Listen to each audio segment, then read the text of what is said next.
मी तुम्हाला ration card विषयी माहिती देणार आहे. तत्पूर्वी आपल्या केसात ऑनलाईन सेंटर YouTube चॅनेलला भेट देऊन सविस्तर माहिती जाणून घ्या. 3 महिन्याचे रेशन एकत्र मिळणार आहे. मोफत धान्य योजनेअंतर्गत त्यांना वेळेत अन्नधान्य मिळावे यासाठी केंद्र सरकारने त्यांना महत्त्वाच्या सूचना दिल्या आहेत.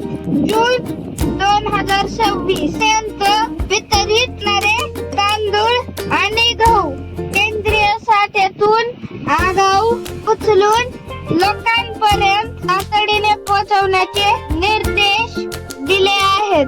देशातील मोठ्या धान्यसाठा पार्श्वभूमीवर हा निर्णय घेण्यात आले आहे. त्यामुळे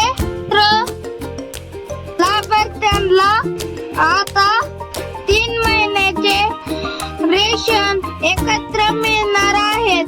तरी आपल्या ह्या चॅनेल माध्यमातून सविस्तर माहिती देण्याचा प्रयत्न केलेला आहे. धन्यवाद.